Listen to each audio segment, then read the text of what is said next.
요즘은 과거에 비해서 교회 생활, 신앙생활 하는 것이 어렵고 내 신앙 지키는 것이 정말 어려워졌다고 말들을 많이 하십니다. 학생들은 학교와 학원 공부로 교회 나오기 힘들고, 직장생활 하시는 분들은 새벽부터 저녁까지 고되게 일을 하여서 주일 성수하는 것이 힘들고, 연세 드신 분들은 건강 때문에 힘들고, 경제적으로 어려운 분들은 먹고 살기가 힘들어서 교회 생활, 봉사 생활이 힘이 든다고 합니다. 자, 틀린 말이 아니죠.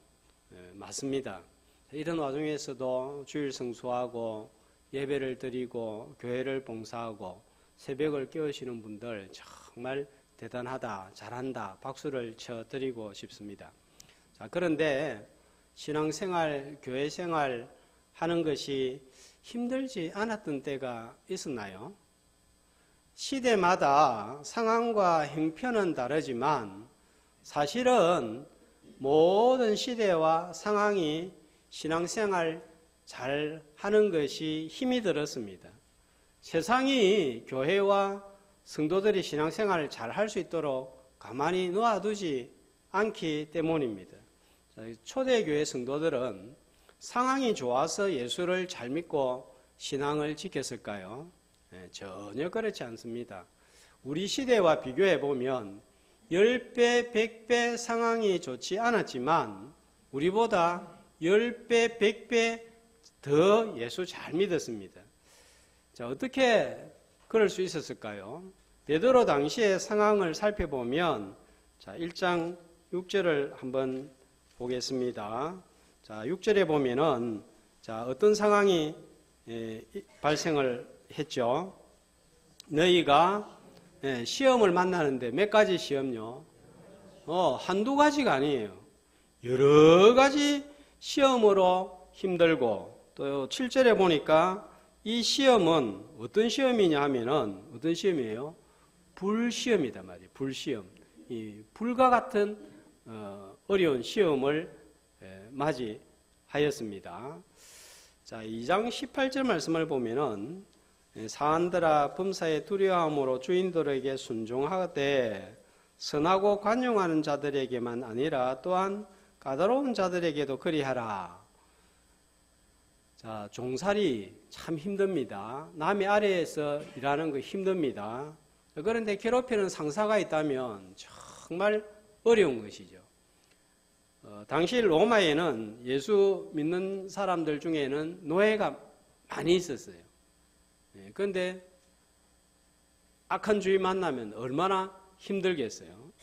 자, 그런 사람들한테도 범사에 순종하라 하는 거예요. 이게 결코 쉬운 일이 아닙니다. 2장 20절에 보면, 중반절에 보면, 선을 행함으로 고난을 받고 참으면 이는 하나님 앞에 아름다움이라 했습니다. 자, 이건 무슨 말씀입니까? 선을 행했는데, 하나님을 잘 믿고 선을 행했는데 뭐가 온다는 말이에요? 고난을 받는다는 거예요. 그런데 21절 말씀은 또 뭐라고 말씀합니까?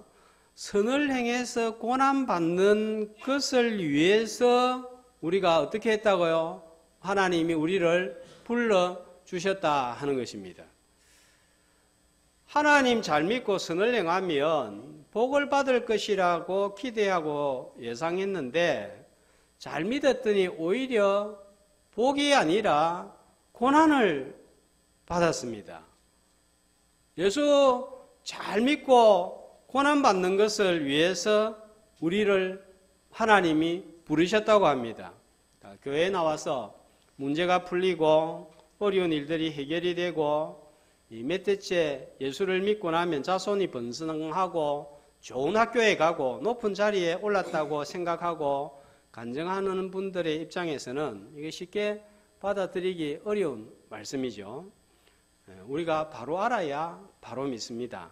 베드로 당시는 예수 잘 믿었는데 겪었던 아주 큰 어려움이 있었는데 내가 살고 있던 지역에 예수 믿는 것 때문에 더 이상 살지 못하고 떠나야 한 거예요. 자, 1장 1절 이 편지를 받는 사람들이 누구인지 소개를 하고 있습니다. 예수 그리스도의 사도 베드로는 본도, 갈라디아, 갑바도기아, 아시아와 비두니아인데 이 지역들은 지금의 튀르키예 지방을 말합니다. 자, 그런데 보통은 편지를 쓰면 어디에 있는 성도들과 신실한 자들에게 편지하노니 하는데 여기에는 호칭을 성도 대신에 뭐라고 붙이고 있습니까? 흩어진 나그네 이렇게 붙이고 있습니다. 왜 흩어졌을까요? 신앙을 지키기 위해서입니다. 전통적으로 이때 흩어지게 된 원인은 폭군 네로 황제 때문이라고 봅니다. 로마를 새롭게 건설하기 위해서 광기 어린 네로 황제가 로마 도시에 불을 질러버렸어요. 이 시민들의 비난의 화살이 황제에게 쏟아지자 황제는 그리스도인들이라고 하는 자들이 이런 짓을 했다고 정치적으로 누명을 씌우고 핍박을 합니다. 그래서 제국의 전역으로 흩어지는 거예요. 그 중에 대표적인 몇 곳을 언급하고 있는데 본도, 갈라디아, 갑바도기아, 아시아, 비두니아 이렇게 전하고 있습니다. 제가 몇 년 전에 신앙을 지키기 위해서 갑바도기아 동굴을 보여주면서 이들이 얼마나 비참하게 살았는지 전한 적이 있습니다. 땅속으로 굴을 파고 들어가서 숨고 오랫동안 햇볕을 못 보고 굴 속에 있다가 햇볕을 보니까 시력이 가버리는 거예요. 또 너무 지하에서 오랫동안 지내다 보니까 답답하고 깝깝하고 그러다 보니 정신적인 질병에 걸린 자들이 많았습니다. 로마 군인들이 언제 잡으러 올지 모르기 때문에 항상 도망갈 준비를 해야 됐습니다. 제대로 먹지 못하는 것은 물론입니다. 그 흔적들이 지금의 갑바도기아에 가면 잘 볼 수가 있습니다. 자, 이런 곳이 한두 곳이 아닌 거예요. 사람답게 살 수가 없었습니다. 이렇게 비참하게 살았던 단 한 가지 이유가 있다면 그것은 예수 믿는 신앙을 지키기 위해서였습니다. 우리보다 훨씬 악조건 속에서 우리보다 훨씬 더 잘 믿고 어떻게 이렇게 신실하게 살 수가 있었을까요? 두 가지를 살펴보겠습니다. 첫 번째는 자신이 누구인가에 대하여 분명하게 알고 있었기 때문입니다. 자, 이걸 가리켜서 정체성이라고 합니다. 두 번째는 살아야 하는 삶의 목적이 분명했습니다. 이걸 가리켜서 사명이라고 합니다. 신앙생활하기 어려운 악조건 속에서도 분명한 자기 정체성과 분명한 사명의식, 소명의식에 대한 확신을 가지고 있었기 때문에 어려운 이런 현실 속에서도 자기 신앙을 지킬 뿐만 아니라 사명을 잘 감당했습니다. 자, 오늘 말씀을 통해서 내가 그리스도인인데 이 그리스도인이란 어떤 존재이며 또 무엇을 하면서 살아야 될지 사명감을 깨닫고 하나님의 주신 사명, 소명 잘 감당함으로 본향을 향하여 걸어가는 나그네들 되시기를 주님의 이름으로 축복합니다. 자, 오늘 9절 말씀을 보니까 성도들을 향한 호칭이 네 가지가 나옵니다. 자, 9절에 보니까 첫 번째로 너희는 첫 번째 택하신 족속이요, 두 번째로는 왕같은 제사장들이요, 거룩한 나라요, 그의 소유가 된 백성입니다. 자, 순서대로 하지 않고 제 편의대로 말씀을 전하겠습니다. 자, 첫 번째로 택하신 족속, 백성 했습니다. 자, 여기에 나오는 호칭과 사명은 출애굽기 19장 이스라엘 백성들에게 주셨던 거예요. 자, 9절은 출애굽기 19장의 메아리라고 알려져 있습니다. 단지 달라진 것이 있다면 출애굽기 19장에서는 이 호칭과 명칭을 누구에게 주었는가 하면은 이스라엘 백성들에게 주셨어요. 이제는 누구에게 주고 있습니까? 바로 예수를 믿는 모든 그리스도인들에게 주어졌다는 사실입니다. 내가 어떻게 하나님의 백성이 되었습니까? 자격이 있어서 된 거 아닙니다. 내가 원해서 된 것도 아닙니다. 하나님이 택하여서 이 자리에 있습니다. 자격도 없는 나를 왜 하나님이 백성이 되게 했습니까? 자, 10절에 보니까 전에는 백성이 아니더니 이제는 하나님의 백성이 되었는데 왜 그렇게 되었습니까? 하나님의 긍휼을 얻었기 때문이다. 이렇게 말씀하고 있습니다. 이것 외에는 설명할 다른 길이 없습니다. 하나님은 많은 사람을 불러서 하나님의 백성으로 삼고 도구로 사용하셨습니다. 이스라엘이 민족을 이루기 전에 한 사람을 하나님이 찾아옵니다. 자, 누굽니까? 아브라함이에요. 아브라함은 우상을 숭배하던 자였습니다. 그런데 어떻게 믿음의 조상이 될 수가 있었습니까? 하나님이 갈대아 우르에 있을 때 찾아오셔서 불러주셨기 때문입니다. 자, 모세 40년간 양치기 했습니다. 이제는 목동 생활에 젖어가지고 아무런 할 일이 딴 일이 없습니다. 그런데 들기나무 가운데서 하나님을 만납니다. 모세가 하나님께 만나달라고 요구한 것도 아니고 내가 이스라엘 한번 이끌어 보겠습니다. 나를 지도자 되게 해 주십시오. 그런 기도를 한 것도 아니에요. 그런데 모세가 200만 이스라엘 백성들을 40년간 광야에서 이끄는 위대한 지도자가 될 수 있었던 이유는 하나님이 찾아오시고 하나님이 불러주시고 하나님이 택하여 주셨기 때문입니다. 오늘 우리가 왜 여기에 앉아 있습니까? 요한복음 15장 16절은 이렇게 말씀을 하고 있습니다. 한 목소리로 너희가 나를 택한 것이 아니요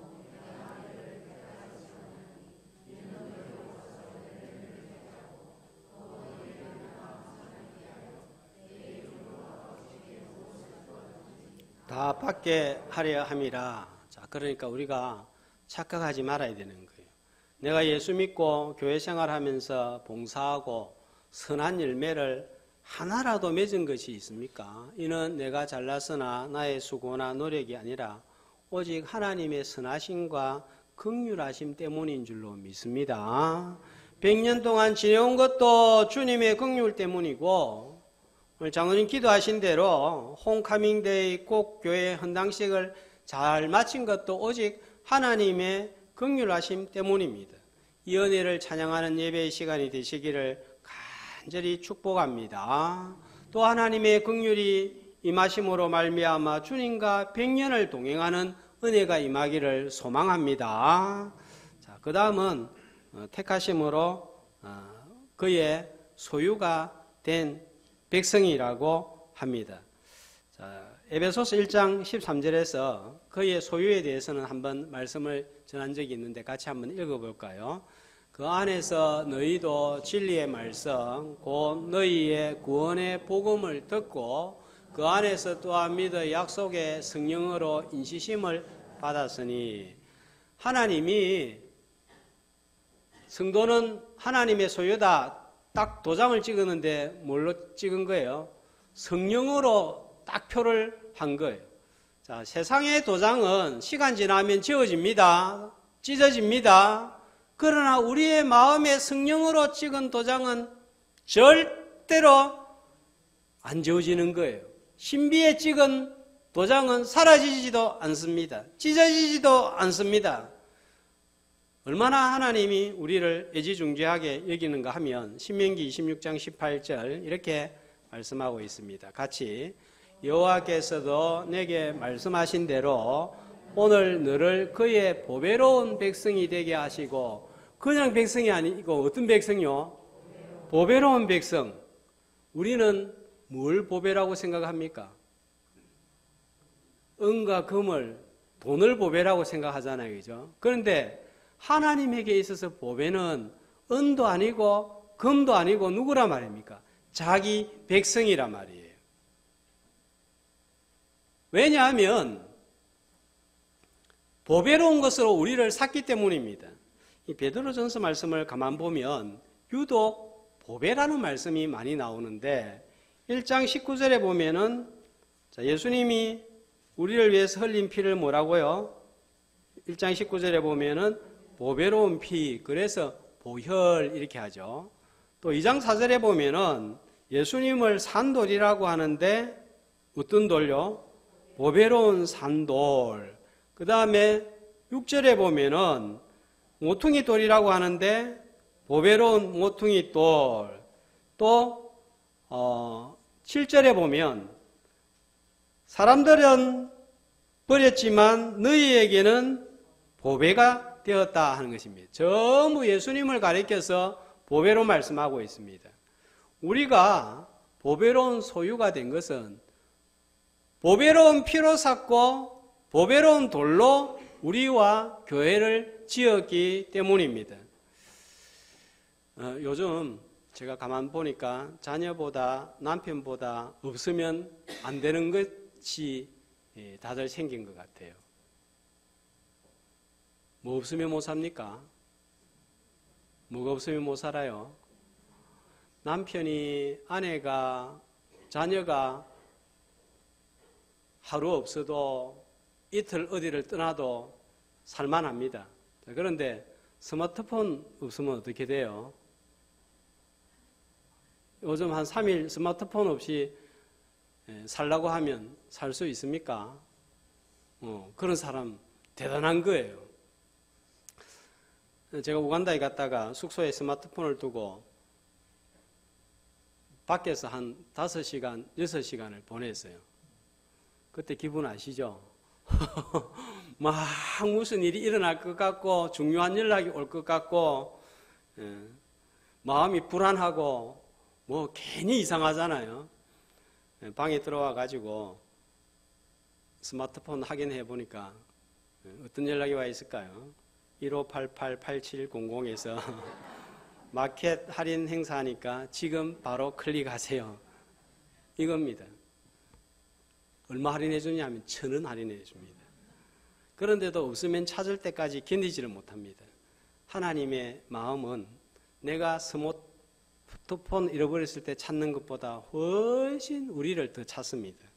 왜냐하면 내가 아끼는 스마트폰보다 하나님께는 훨씬 더 소중한 소유물이기 때문입니다. 내가 하나님 앞에서 이런 보배로운 소유물인 줄 알고 무슨 일을 만나도 주님의 이름으로 나아갈 때 길을 열어주시고 문을 열어주시는 하나님을 만나는 보배로운 소유물 되시기를 주님의 이름으로 축복합니다. 자, 그 다음에 거룩한 나라라고 했는데 요한계시록 5장 10절에 보니까 이 나라는 누구를 가리키는가 보니까 누구입니까? 누구를 나라와 제사장들로 삼았다고요? 우리 예수 믿는 성도들을 말하고 있습니다. 자, 1장 15절에 보면은 오직 너희를 부르신 거룩한 이처럼 너희도 모든 행실에 거룩한 자가 되라 했습니다. 우리를 거룩한 백성으로 삼으신 것은 구별되게 살라는 거예요. 세상 사람들과 좀 다르게 살라는 것입니다. 거룩하게 사는 것은 어떤 삶입니까? 구약에서 거룩한 일을 누가 했죠? 제사장입니다. 이스라엘을 부르신 이유는 제사장 나라로 삼으시기 위함이라고 출애굽기 19장 6절에서 이렇게 말씀을 하고 있습니다. 자, 거룩한 백성이 제사장 나라가 되며 거룩한 백성이 되리라. 이 말을 이스라엘 자손에게 전할지니라 했습니다. 자, 그러니까 이제는 우리를 부르신 이유가 뭐냐 할 때에 제사장 나라 삼기 위함입니다. 그런데 오늘 말씀해 보니까 어떤 제사장이라고 하죠? 9절에 보면요. 왕 같은 제사장 했는데 자, 이 두 가지 의미가 있습니다. 왕이면서 동시에 제사장 하는 의미도 되겠고 또 한 가지는 왕의 제사장, 왕이 누구십니까? 하나님을 가리키고 있습니다. 하나님의 제사장, 양쪽 다 해석이 가능합니다. 제사장이 하는 일은 크게 제사를 지내는 일과 또 하나님을 사람 앞으로 인도하는 일을 합니다. 이 라틴어로 제사장 하면 뜻이 뭐냐면은 다리를 놓는 사람이라는 뜻입니다. 그러니까 하나님과 사람 사이에 다리를 놓아서 하나님을 모르는 사람이 하나님께로 나오도록 하는 역할을 하는 것이 바로 제사장이다 하는 거예요. 거룩한 삶으로 사람들을 하나님 앞으로 인도하는 제사장들 다 되시기를 주님의 이름으로 축복합니다. 자, 이렇게 우리를 택하시고 보배로운 소유물로 삼으시고 거룩한 나라가 되게 하시고 제사장이 되게 하셔서 하나님께서 하시고자 하는 일이 있습니다. 자, 그것이 무엇입니까? 오늘 9절 말씀해 보니까 택하신 족속, 왕같은 제사장, 거룩한 나라, 그의 소유가 된 백성 되게 하셨으니 왜냐하면 왜요? 왜냐하면 한마디로 말하면 선포하게 하려 하심이라. 뭐에 대한 선포입니까? 우리를 어두운 데서 불러내어 그의 기이한 빛에 들어가게 하신 이의 아름다운 덕. 누가 우리를 어두운 데서 불러내어서 기이한 빛에 들어가게 하셨어요? 예수 그리스도. 그러니까 하나님 뭘 어떻게 한단 말이에요? 선포한다는 거예요. 전한다는 거예요. 하나님의 탁월성과 위대함을 예배로, 찬양으로, 기도로 나타내는 것을 말합니다. 자, 또 이전 성경에는 선전하기 위함이라고 번역을 했는데 하나님을 우리가 예배로 또 기도로 찬양으로 높이고 드러낼 뿐만 아니라 또 어떻게 한단 말입니까? 하나님을 모르는 사람들에게 하나님을 전하기 위해서 우리를 불러내셨다는 거예요. 자, 누구에게 전해야 됩니까? 우리의 이웃에게 전해야 되고 또 아울러 열방에 전해야 됩니다. 전도하는 것이고 선교하는 것입니다. 자, 이번에 100주년 기념행사 마지막 사업인 꽃교회 건축 헌당식 은혜 중에 마치고 잘 돌아왔습니다. 힘들기는 힘들더라고요. 정말 힘든데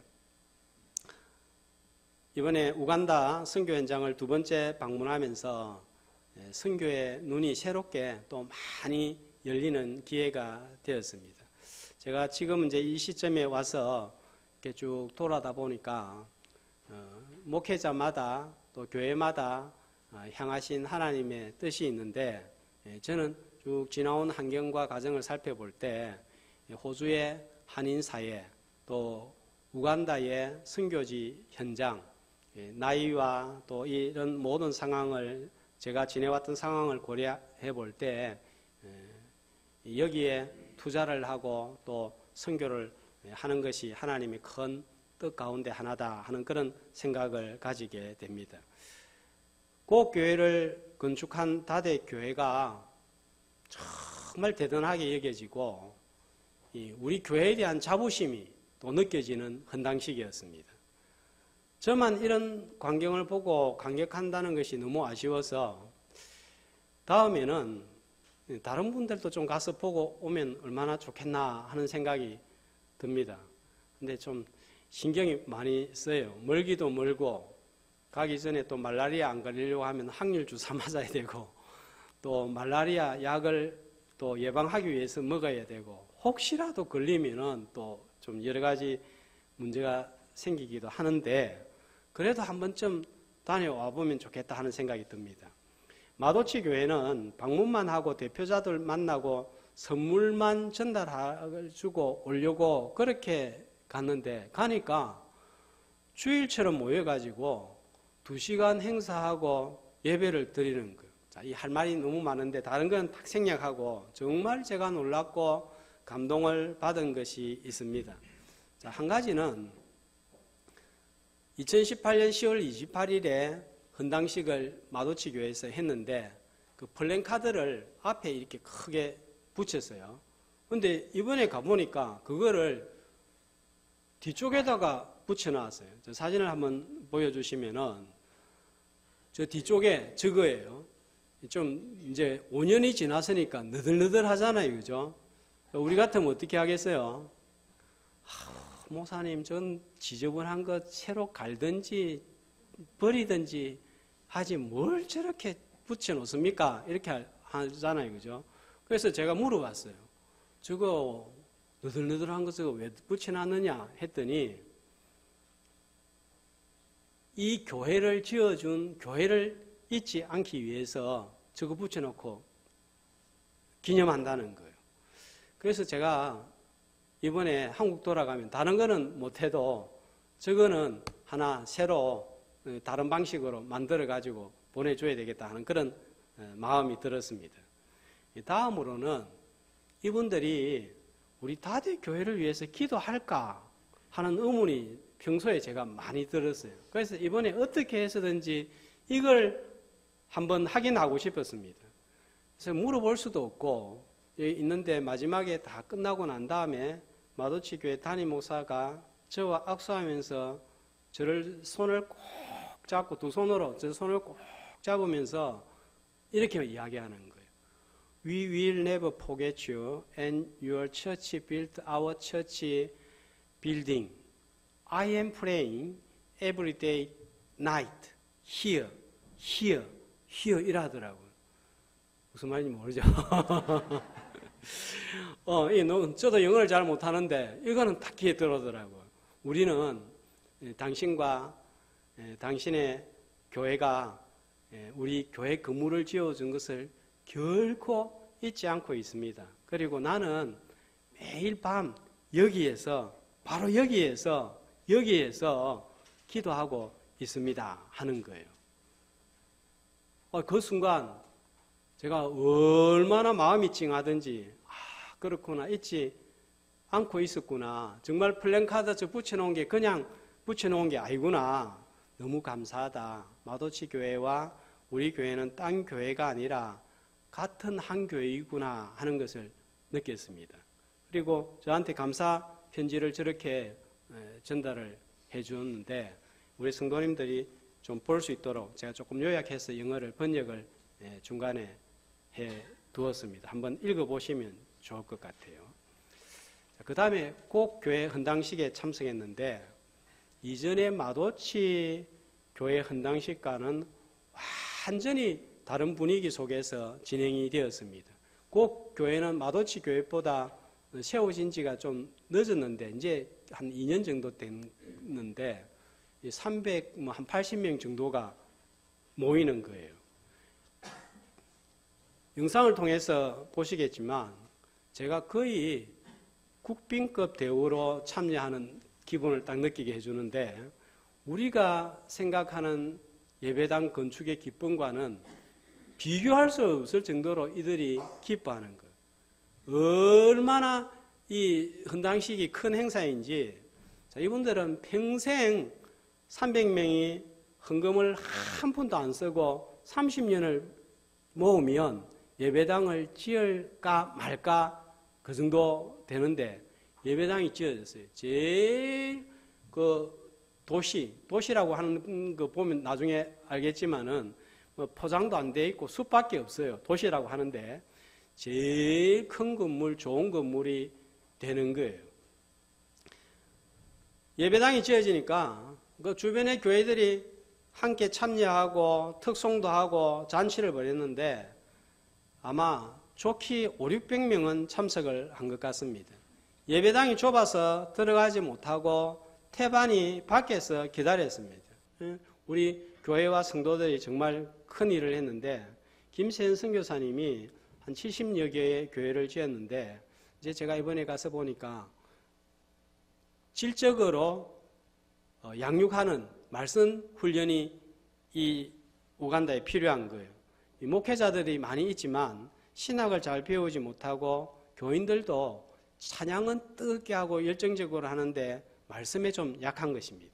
우리 교회에서 하고 있는 사도신경, 주기도문, 또 십계명, 마르틴 루터가 이 종교교육 일으키고 나서 목사들을 보니까 전혀 뭘 가르쳐야 될지도 모르고 막 강감할 때에 이런 것들을 정리해서 가르쳤는데 너무 교수 같은 사람이 갈 필요도 없어요.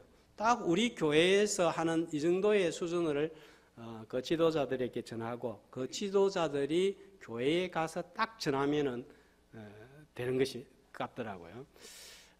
이런 이제 필요성들이 많이 세워지고 또 선교사님이 여러 교회에 대해서 이야기하면서 현재 1,300명이 모이는 교회가 있는데 자기들 힘으로 절반쯤 지었습니다. 온 힘을 다해 지었는데 도무지 돈이 없어서 중단된 교회가 있는데 이 교회는 1,000만 원만 있으면 지을 수 있다는 것이에요. 제 마음 같아서는 정말 하나 더 지었으면 좋겠다 싶은 생각이 들더라고요. 우리는 1,000만 원, 2,000만 원 가지고 한국에서 예배당 건축하지 못합니다. 근데 이 우간다에는 예배당이 지어지고 나면 온 마을에 대대적인 행사가 되는 거예요. 이 1,000만 원만 더 있으면은 짓다가만 예배당 지을 수 있다니까 그것도 1,300명이나 모인다고 하니까 너무 욕심이 생기는 거예요. 다른 교회 소개해주기는 너무 아깝고 그렇다고 내 행편은 안 되고 이거 어찌해야 되나 하는 고민이 생기는 거예요. 우리 성도님들도 잘 한번 생각해 보시면 좋을 것 같아요. 우리 다대교회를 통하여서 건축된 우간다 교회들을 보면서 우리 교회가 존재하는 이유가 무엇인지 다시 한번 확인하는 중요한 기회가 되었습니다. 사람을 세우는 교회와 더불어서 교회를 세우는 교회가 되어 하나님께서 택하시고 소유 삼으시고 거룩한 나라 되게 하시고 하나님의 제사장 삼으신 이 사명 잘 감당하는 100년 된 교회 저와 여러분 되시기를 주님의 이름으로 축복합니다.